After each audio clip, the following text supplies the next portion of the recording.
Alright, naku mga kapuso, UAAP Season 77 Men's Basketball MVP, The Phenom, Kiefer Ravena, kasama natin dito sa Unang Hirit. Good morning, bro. Good morning.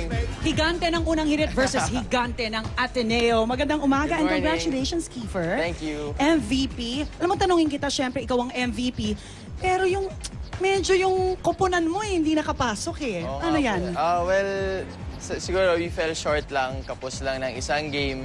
Pero sobrang dami namin natutunan kasi yung team namin ngayon medyo bata. And I think wala masyadong nag-expect sa amin na manalo kami this season. Pero we ended up number 1 during the elimination. So very happy na kami doon, yung buong coaching staff. Pero yun nga, short. Pero yung MVP ko na award, symbolism lang siya kung paano kami nagtrabaho the whole year. Dinededicate ko to sa teammates ko, tsaka sa coaches ko, tsaka sa buong Ateneo. Tsaka malaking indication yun, Rhea, nung nilaro ni Kiefer to get the individual award kahit hindi nakapasok yung Ateneo's championship. Paano magiging plano niya next? It will be your last year, no? Next year. Next year in Ateneo. Paano? Sabi mo nga mga bata ang lineup nyo. Anong klaseng training? May babaguhin ba kayo sa ginagawa nyo? Well, siguro may mga bagong players na papasok to replace Chris Newsom and Nico Elorde. Tapos siguro yung training, ganun pa rin eh. Gumana naman siya this year. Tapos ako, in my final year, gusto ko talaga mag-champion para at least maganda yung may iwan ko sa Ateneo. And with a bang, ika nga, no? Pero aminin nyo, ha? Masaya din kayo na natalo ang Lasal. Parang yun lang hinihintay nila. Hindi naman. Pero syempre, kasi talo din kami. So, hindi namin tinaano yung ibang team. Sa amin lang talaga sayang. Kanina tinanong ko si Kiefer ano ba sa tingin mo? Kanino ka pupusta? NU o FEU? Oo, malakas pa rin. Oo, grabe. Both teams very hungry. Pero to game 3, kahit sino na eh. All cards na. Papakita mo, last game of the season. Pinaghirapan na ng both teams. Pero maganda panoorin to para sa lahat. Pero yung mapipili ko, wala talaga. So, masasabi ko na lang, may the best team wins. You're being politically correct. PBA star, syempre yung tatay niya, si Bong Ravena. Yun yung inabot ko, Rhea. Oo nga. Yun yung pinapanood ko nung araw. Mahigpit ba siya sa'yo pagdating sa training?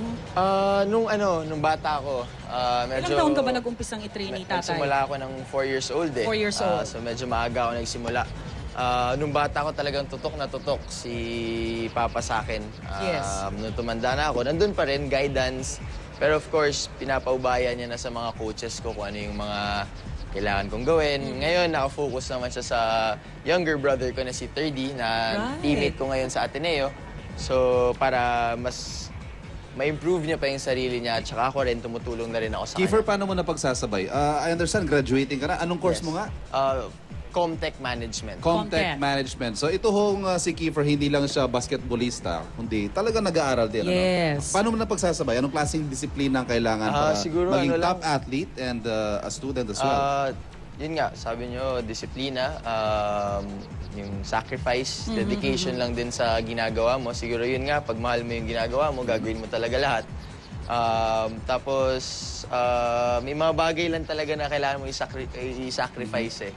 Like yung pagpupuyat, yung pahinga, kailangan gimmick, ganun lang talaga. Pero in the end, alam mo naman, it will benefit you in the pero future. eventually, after college, ano to? Anong plano ni Kiefer? Siyempre, nandyan yung PBA, pero gusto ko muna i-serve yung country ko. Gusto ko mag-Gilas if ever. Nice. Paging Gilas, meron ho kayong aplikante dito. Why si not? Kiefer Ravena lang naman. Siyempre, gusto ko ma-serve yung country ko, especially with an impressive performance. Ibang klaseng pride siguro magsuot ng jersey na Pilipinas. Pangalan ng iba Pilipinas ang dala mo. Pero na-monitor mo ba yung mga games ng Gilas? Of course. Suporta talaga kahit gigising ka talaga ng maaga para maglaro. Di ba?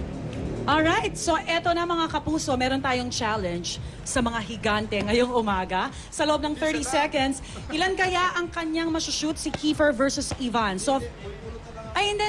Kasama ka. Wala. Ang talo dito, manlilibre. Alright, umpisahan natin kay Kiefer. You only have 30 seconds, okay? Alright, timer. Ready na? Ready? Ready, guys? Set? Okay, whistle. Dex. Whoa.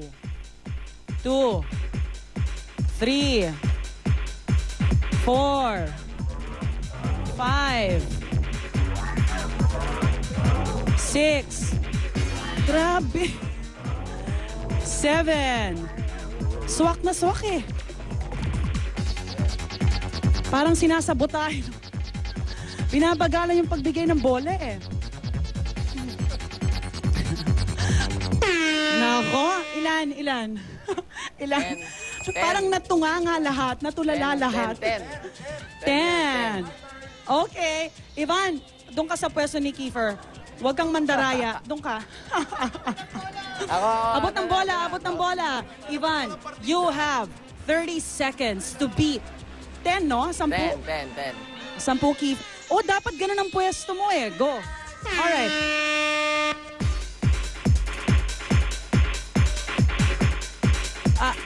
One.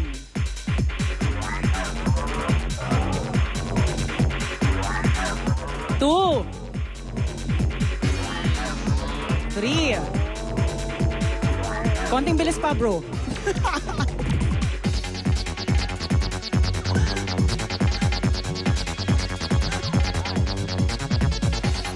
Hindi. Go, Kiefer, go! Well, obviously, no, ang layo ng score ni Ivan Kiefer. Yun naman, lapit lang. Of course, that's Kiefer Ravena. Oo nga. Again, congratulations, Kiefer. Thank you for having me. Unang hit it. Men's Basketball MVP UAAP Season 77. Magbabalik po ang unang hirit. Diyan lang kayo. Yeah.